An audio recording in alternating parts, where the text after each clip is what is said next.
তো চলেই এলো, তাই শীতের শুরুতেই আমি কিছু শীতের জন্য ফুল গাছ এনেছি আর কিছু ছোটোখাটো সবজি গাছও এনেছি। আজ আমি সেগুলো লাগাবো, তাই আমি ভাবলাম তোমাদের সাথে সেটা শেয়ার করি কিভাবে আমি গাছগুলো লাগাচ্ছি। আশা করি তোমাদের এই ভিডিওটা ভালো লাগবে। চলো আমি গাছগুলো লাগানো এবার শুরু করি। প্রথমেই আমি আমার একটা পুরনো টবের মাটিগুলো এরকম করে বার করে নিয়ে একটু জল দিয়ে এটাকে নরম করে নেব।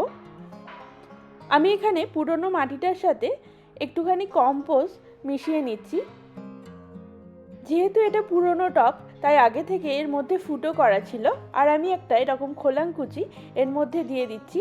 এটা আমি করি কারণ এর ফলে ড্রেনেজটা ভালো হবে, মানে জল গাছের গোড়াতে কোনোভাবেই জমবে না। টবের অল্প কিছুটা অংশ আমি প্রথমে মাটি দিয়ে ভর্তি করে দিচ্ছি। এবার গাছটা লাগাবো। এই গাছটার নাম হলো ডায়ান্থাস। এই গাছটা শীতকালের সাথে সাথে তোমরা যদি ঠিকভাবে কেয়ার নাও, এটা গোটা বছরই তোমাদেরকে ফুল দেবে। আমি প্রথমে প্যাকেটটা খুলে নিয়ে নিচের দিকের কিছুটা মাটি ভেঙে দেব, যাতে এর মূলগুলো খুব তাড়াতাড়ি বাড়তে শুরু করে দেয়। এবার ওপর থেকে যতটা মাটি লাগবে সেটা দিয়ে ভালো করে চেপে দিচ্ছি।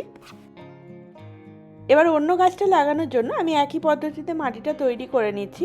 এখন যে গাছটা লাগাচ্ছি এটা হচ্ছে ক্যালেন্ডুলার আমি 3টে কালার কিনেছি। আমি এবার যে গাছটা লাগাবো সেটা হচ্ছে মিনিয়েচার গোলাপ বা হাজারি গোলাপও বলতে পারো। আমি এখানে মাটি, কম্পোস্ট আর বোন মিল মিক্স করে নিচ্ছি। গোলাপ গাছের জন্য বোন মিল খুবই ভালো। এবার আমি সবজি গাছগুলো লাগাবো। তার জন্য আমি প্রথমে একটু মাটি দিয়ে দিচ্ছি, কিন্তু এখানে কম্পোস্টের বদলে আমি কিছু সবজির খোসা শুকিয়ে রেখে দিয়েছিলাম, সেগুলো দিয়ে দিচ্ছি। আর ওপর থেকে অল্প একটু কম্পোস্ট দিয়ে তার ওপরে বীজগুলো দিয়ে দিচ্ছি। তোমরাও এরকম সবজির খোসাগুলো ফেলে না দিয়ে একটা জায়গায় স্টোর করে গাছের গোড়াতে দিতে পারো, এতে গাছগুলো খুব ভালো হয়।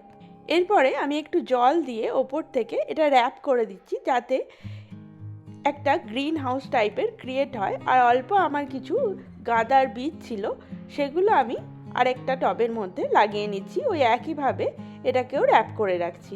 এবার আমি ফুল গাছগুলো ব্যালকনিতে সাজিয়ে দিচ্ছি।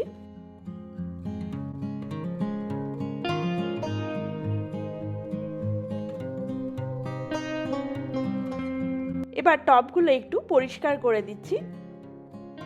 এই যে আমার গাছগুলো সাজানো হয়ে গেছে। শীতের বাগান তো এই সাজানো শুরু হয়েছে, এখনও নিশ্চয়ই অনেক গাছ লাগাবো। অবশ্যই তোমাদের সাথে শেয়ার করব কি কি গাছ লাগালাম। আর ভিডিওটা যদি তোমাদের ভালো লেগে থাকে তাহলে অবশ্যই লাইক, শেয়ার আর সাবস্ক্রাইব করো। আর তোমরাও অবশ্যই আমাকে জানিও তোমরা কি কি নতুন গাছ লাগালে। দেখা হবে পরের ভিডিওতে।